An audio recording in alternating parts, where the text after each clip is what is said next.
Former Secretary of State Hillary Clinton is daring House Oversight Committee Chair James Comer to make her hearing on Jeffrey Epstein public.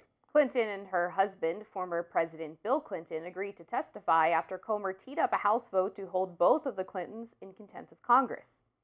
Clinton took to X on Thursday and she wrote, "For 6 months, we engaged Republicans on the Oversight Committee in good faith. We told them what we know under oath. They ignored all of it. They moved the goalposts and turned accountability into an exercise in distraction. So let's stop the games. If you want this fight, James Comer, let's have it in public. You love to talk about transparency. There's nothing more transparent than a public hearing. Cameras on. We will be there." A spokesperson for Hillary Clinton, Nick Merrill, criticised Comer and accused him of changing the stipulations of the hearing. Specifically, Merrill wrote, quote, "At the 11th hour, James Comer asked for a camera. That's fine. He can have 1,000 cameras. The Clintons will do this publicly." Oversight Republicans responded to those claims on X, posting screenshots of emails between Clinton's team and the committee.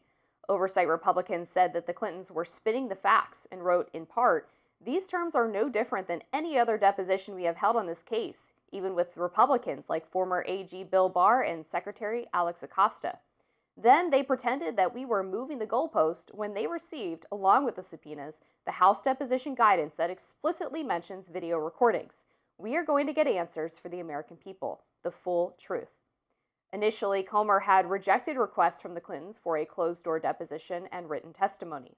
Hillary Clinton is set to testify February 26, and Bill Clinton's deposition will follow on the next day. Well, this is an interesting one about sort of the theatrics of Congress in part, it seems to me. I mean, I actually try to be as universal in the principles about this sort of stuff, whether it's a Democrat like Hillary Clinton and Bill Clinton or Republicans being called to testify as they were when Democrats had the majority. Firstly, I think you should comply with subpoenas, so just blanket, you should. And on the topic of this issue of whether they should be public or not, I tend to think that it is better for hearings to be public. I mean, unless it is actual, like an intelligence briefing. I mean, there's obviously valid reasons, or a situation where the victims of some kind of abuse are going to have to be discussed. You don't want that on live TV. But with a few very limited exceptions, I would think that hearings should be live. People can watch the entirety if they have the time and feel the inclination, and it avoids this thing of not exactly selective editing, but selective selection of clips to try to prove a political point one way or another. Yeah, that's right. I mean, there have been a lot of depositions, as mentioned, from the Oversight Committee related to the Epstein files, and they have basically handled these by Comer releasing his interpretation of what was said behind closed doors or certain quotes, and it's all very selective releases. And I would much rather be able to see for myself what actually happened.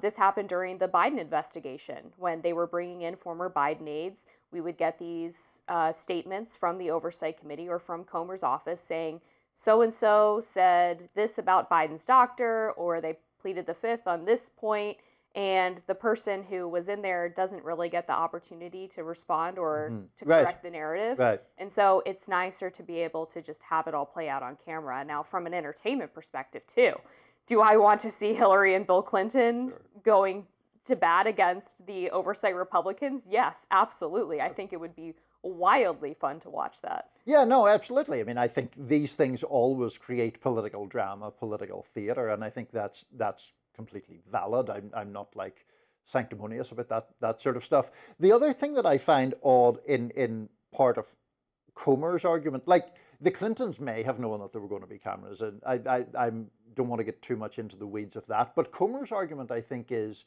we were always going to use cameras, and the issue was whether it was going to be broadcast live or released later. Right. And then he says, well, I don't want it to be broadcast live. I'm paraphrasing here, because then you encourage grandstanding. But if it's on camera and it's going to be released sometime, you encourage grandstanding either way. It's like people don't go, oh, well, just because it's not live, I'm going to ask some very undramatic and substantive question. I mean, we're just in an age of politics where people are playing to the gallery all the time. Yeah, and these hearings are often ways for politicians to fundraise, to get viral clips. Right. They obviously write their questions on both sides of the aisle in a way that is meant to garner the most amount of attention and to make them the star of the hearing. This was a huge part of Kamala Harris's strategy when she was a senator, right? When she was on the Judiciary Committee, she liked to have these very fiery exchanges with witnesses to show that she was, the tough prosecutor. And there are Republicans who have used this in much the same way, from Marjorie Taylor Greene and on. And they like to have their staff try to draft whatever's going to help them have a clip on X get millions of views. And they send them out and they encourage influencers to share them. And that's how it is. I think it's true that there would be some level of higher decorum if the hearing was not broadcast live, just because there's no guarantee then that your clip is going to be even aired.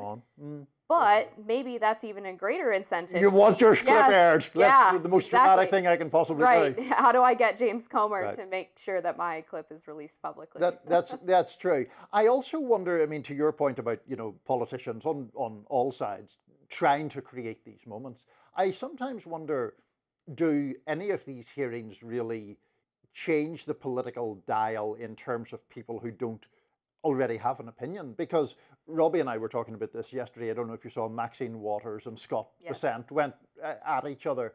And like, whether there's a winner in any of those kind of exchanges seems highly doubtful to me, because what happens in a situation like that is people who are pro-Trump or Republican go, Scott Bessent stood up to Maxine Waters, and people who are Democrat or Liberal go, yes, Maxine Waters took it to Scott Bessent. And each side cheers on its representative, and that's kind of that. Yeah, I think that's right. I mean, it happens every time where people who already have an opinion about the person say, oh, they ate that person up, or they destroyed them, they cooked them. Right. And in terms of these investigations in Congress, I mean, one of the things that the MAGA base gets really frustrated about is Republicans really engaging in the political theater rather than taking real action. And so there's sort of a meme among Republicans of they just like to write letters and have hearings instead of actually legislating. I think that's a valid criticism for sure, and it's just generally endemic in the political culture right now. That's true. All right, up next, the investigation into Nancy Guthrie's kidnapping continues as authorities have still found no suspects. Don't go anywhere.